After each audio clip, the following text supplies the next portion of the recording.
Apreciados compañeros, tengan todos y todas un cordial saludo de paz y bien, y que Dios y la Virgen nos protejan. Bienvenidos a este encuentro de la evolución de la educación y la pedagogía a través de la historia, por los maestrantes Elsa Esperanza Quiñones, Hilda Solijo Laya, Jesús Lorena Godoy Grueso, Magali Rocío Cerón y Sandra Marisa Arroyo. La temática a tratar en este debate es introducción, justificación, debate, conclusiones. La introducción. El presente debate nos lleva a conocer la evolución a través de la historia de la educación y la pedagogía. Nos damos cuenta que la educación viene desde el año 2800 hasta la actualidad. Justificación.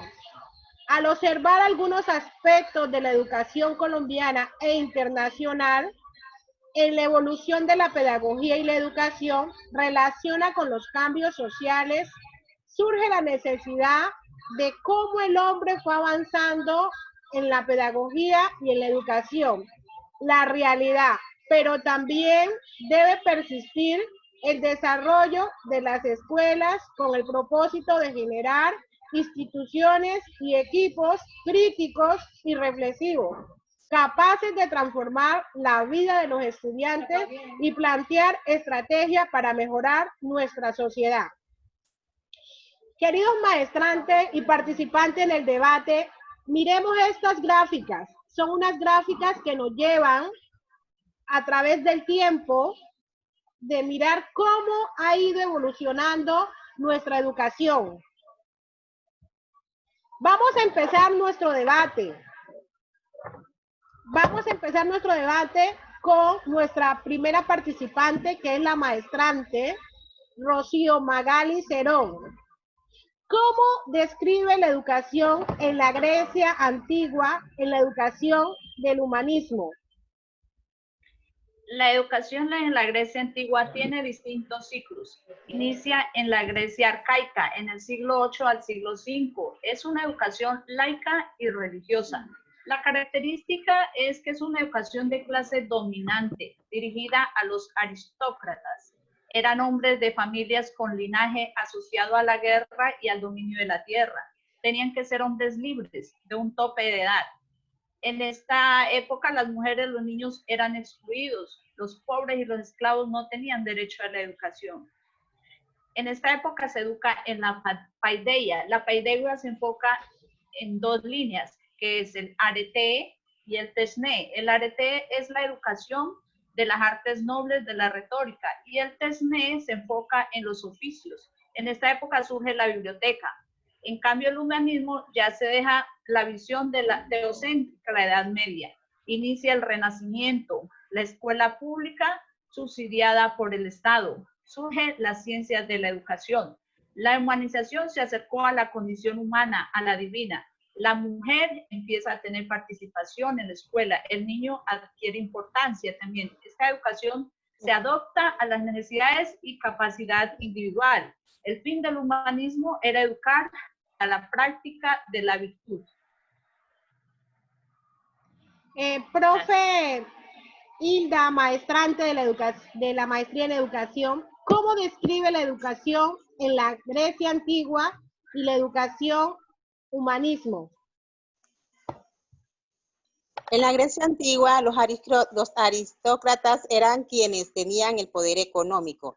Eran las personas que podían acceder a la educación de sus hijos a partir de los 7 años, iniciaban su paideia. ¿En qué era basada esta educación? En la lírica, el arte y la escritura. Solo podían estudiar los hombres y las mujeres los educaban desde las casas. Uno de los autores que nos deleitó con su obra fue Homero, con la Ilíada y la Odisea. Gracias. Gracias, profe Hilda. Vamos con la siguiente pregunta, con la maestrante Elsa Quiñones. ¿Cuál es la característica de la educación en el siglo 18.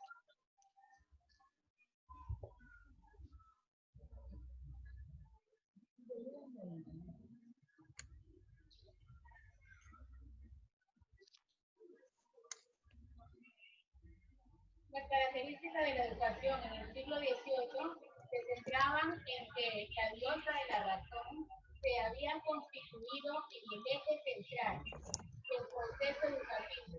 Es decir, se le enseñaba a los estudiantes a tener una estructura racional. Para los pensadores de aquella época querían generar un racionalismo que había derrocado la corona francesa. Esta tenía su auge en la Revolución Francesa. El racionalismo se enseñaba desde la escuela. Y enseñar racionalismo desde la escuela es generar procesos de pensamiento nacionalista que garantizan un nuevo modelo político, donde se puede perpetuar en el poder en contrarrestar a la estructura hegemónica de la corona francesa. Por esta razón, el marqués de Condorcet propondría un número de escuelas que está centrado en 4 grandes ciclos. Primero, la escuela primaria, donde enseñaban las matemáticas y a leer y a escribir. Es decir, a comportarse bien en medio de un nuevo modelo político. Muchas gracias. Ahora vamos con la maestrante Marisa Arroyo. ¿Cuál es la característica de la educación en el siglo XVIII? La característica de la educación del siglo XVIII se centraba en la razón, que era el eje central del proceso educativo, donde se le enseñaban a los estudiantes a tener una estructura racional que apoyara la nueva política de la época. Pero gracias a Dios, este aprendizaje ha ido cambiando de manera progresiva, ya que hoy se han dado la oportunidad a muchas personas que han vivido en zonas rurales alejadas para que se capaciten y le den aportes a sus comunidades para que ellos también avancen con lo que ellos aprenden desde la virtualidad. Gracias. Ahora tenemos la siguiente pregunta, pero esta pregunta es abierta. Cualquiera de las maestrantes me pueden responder. Describa la educación del siglo XX en su rol como docente. Profe. Desde mi punto de vista, en mi rol como docente, la educación ha ido mejorando a través de la STEAM, la pedagogía crítica y demás. Soy una maestra innovadora, que me gusta ir innovando poco a poco. Muchas gracias. Bueno, desde mi punto de vista, en esta época surge la escuela nueva. El maestro es el guía del niño. Por consiguiente, surgen las casas de Bombonó de María Montessori. Se utiliza el método democrático. Aquí surge ya la teoría crítica. Se educa en aprender haciendo. El maestro es el guía del niño, es el Mesías, es el Mesías. En esta época del siglo XX ya se tiene más en cuenta al maestro, al docente. El niño es muy importante en esta época. Gracias.